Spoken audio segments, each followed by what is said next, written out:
Be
the mother will wear the quaggo and be the white you low, near them we you can let near the wood a day of my leg a ding ding a Michael and the Lloyd and ye a changing at the end, put down when we one moon and we want me a wood and we live in our way when we walk in bad and low. Yana and get long rail.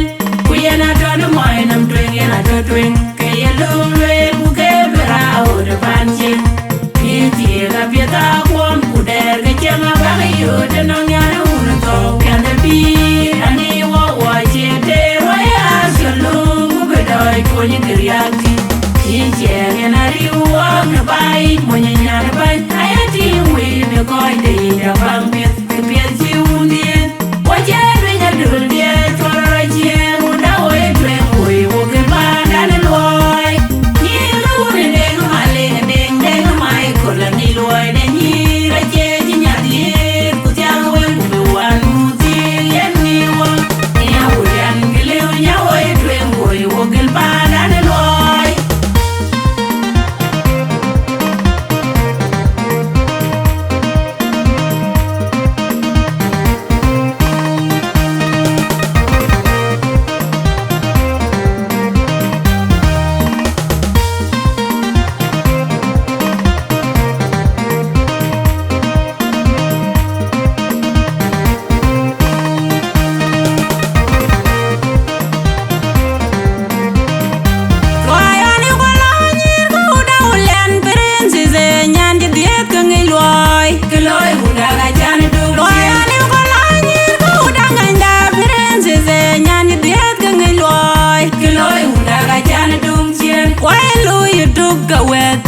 Loy hunda ga jana dum loy ga dum la kir ware abanga jim long ku ga yen ka mor ke yu ku kwanju ku konya wuliana yunya loy ga dum a juam to le kalen wan jam ko kalen wan tulanga ku ga yen ka mor ke yu ku kwanju ku konya wuliana yunya loy ga jamon le ud jala gigim ku ga yen ka mor ke yu ku kwanju ku konya wuliana yunya Loyen galera yang ajang kono ding bila dung tong ku gayen ka mod ke yu ku kwanju ku konya wuliana yunya aja kono maleng deng dog juba ajwir wo wajana makanda na ud Pawuoi ga enjoy Princess Development ne nyir ga uda wulian ku je banya na belon loyen ga ding Ajakguong ga ya banya nyir ga uda wulian deng biato ne kenya ajwir wo wajana makanda na ud Pawuoi ga enjoy Princess Development ne nyir ga uda wulian ku je banya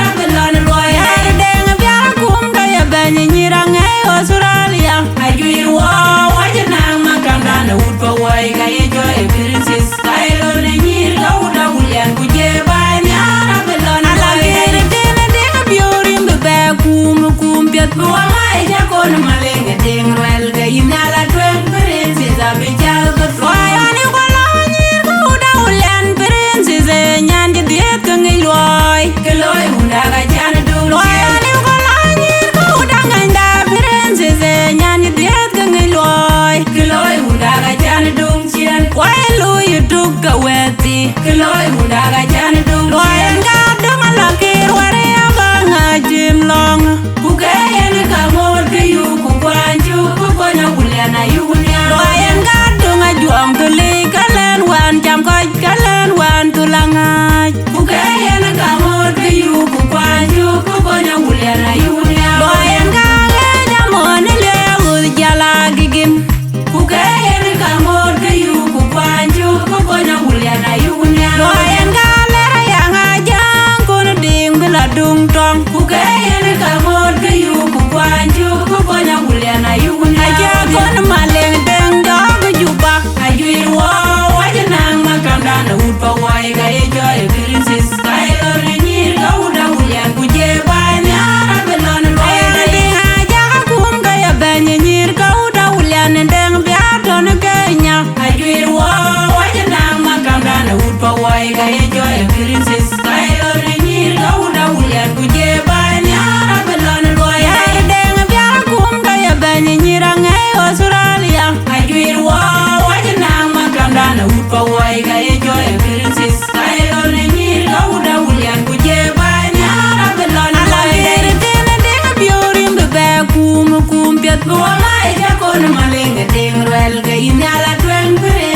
bichal batunam.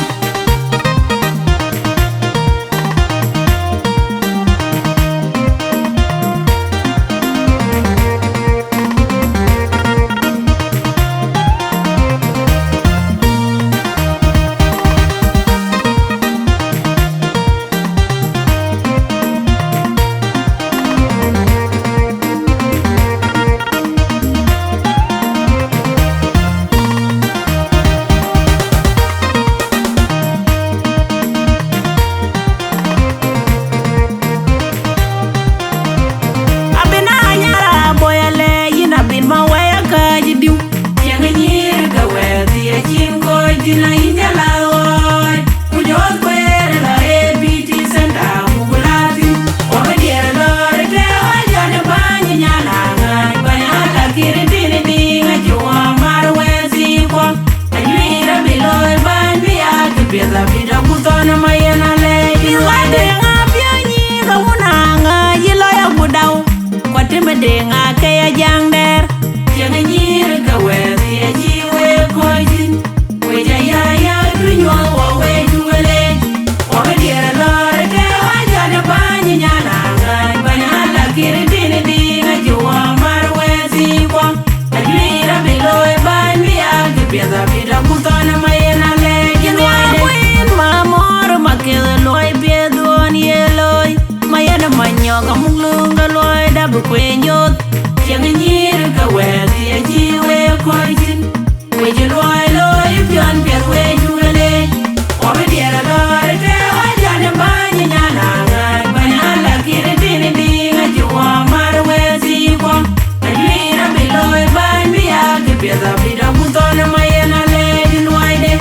Puliya komola buriyari, pagwin wang beng milganga inda wele uloy. Jenga nyirga wezi ya jiwe kojin. Weja loy loy pion pier wejuele. Obediere lore te oja de banyi nyalanga, banyala kiri dini dinga juwa marwezi kwa. Ajwira biloy banyi ake pieza vida kutona mayena lady loyde. Tonjene kantot nyira elanu kwedu gijaja yu loyda it. Toni nyan ngikage diam nyan e bayam jedida biya langane zin. Ukabya jwiga zwinda, nyan e bany alanga kubye, nyan e makwene mano. Ala beloin bimu ka original agal, terao nagal. Tia yumu agal jirane mube. Uagal wanyirga bany ajiran yugutim ajiran do ajiran. Arawar wana deng nyana gun mayen. Ajoring loy dai makiru kona budin weji nyirga undun jwir piuben. Ala beloin bimu ka original agal, terao nagal. Tia yumu agal jirane mube. Uagal wanyirga bany ajiran yugutim ajiran do ajiran. Awan jol malek pabule jwanya kwany bayan jol moyal nyiga pawai nyi juru juir. Tiang alam jibe kondi malam jibe bege, alam jibe banyu toto. Ala beloin bimu ka original agal, terao nagal. Tia yumu agal jirane mube. Uagal wanyirga bany ajiran yugutim ajiran do ajiran do.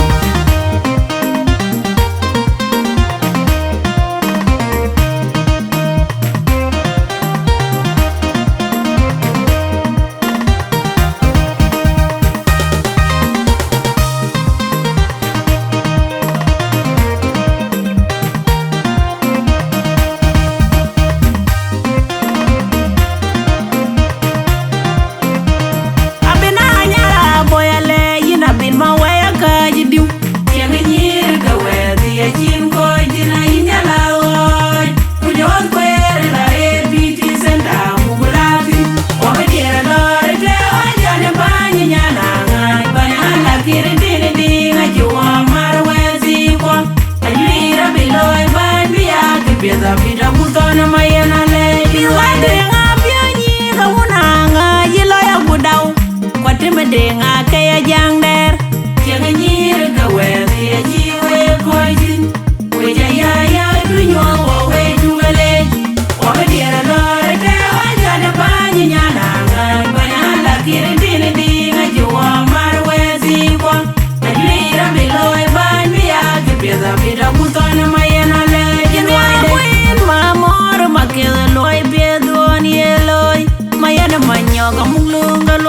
bu kwenyot tiang ni ka we ti ji we ko tin we ji loi loi pian pian we ju le o me dia la re te a ja ne ba ni nya na ba na la ki re ti ni di ga ji wa mar we si ko a ni ra mi loi ba mi ya ke pia da pi da bu to na mai na le di loi de ule ya ko mo la bu ya ri ko win wang beng mi ga ngai na we lu loi tiang ni ka we ti ji we ko tin we ji loi loi pian pian we ju le o me dia la re te a ja ne ba ni nya na ba na la ki re ti ni di ga ji wa mar we si ko a ni ra mi loi ba mi ya ke pia da pi da bu to na mai na le di loi de ni ne ka ko ni ra la ne kwe de ki ja ja yu loi dai ro ni nya ni ja ke tiang nya ne ba yam ni di da pi la ga ne ru ku ka bia yu ga tuing da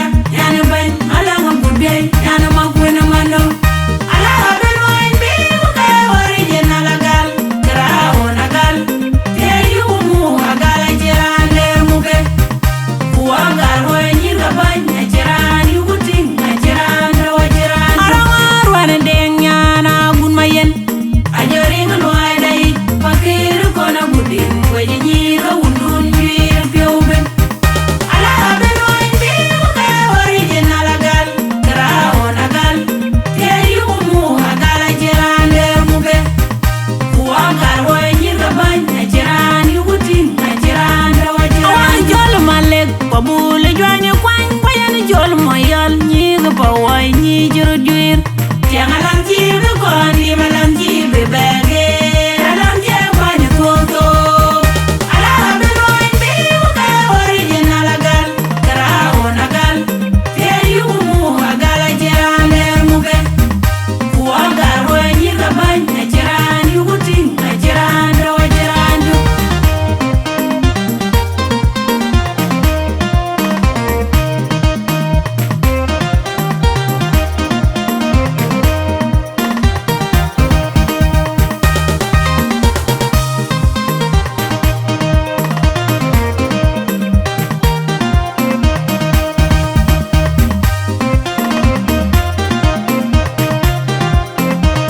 ala kira ci luñ biñ ni ka weti bi gule jey ga wera ku tuan yol je lo ma ji do ni wera de nyoti nyane jwanya yen ga ti mu da ngai bi abu ji ala kira ci luñ biñ ni ka weti bi gule jey ga wera ku tuan yol je lo ma ji do ni wera de nyoti nyane jwanya yen ga ti mu da ngai bi abu ji we una ya mo ji di ni me de na ye ni jam ne tong tu ka ya de we ni ga princess lo ja ko loy akon ma le re no re ja un mai ja un ya ji ma le di ro lai wai una ma ko la wa ni ku la to de marun ayo ma le ga kir to lo e ji dung pa ne ki ke lo ye ni lo una ngai na ke lo ye ni lo e ji nyan je gong lo bi no una ga yo mo ki di me de na ye ni jam ne tong tu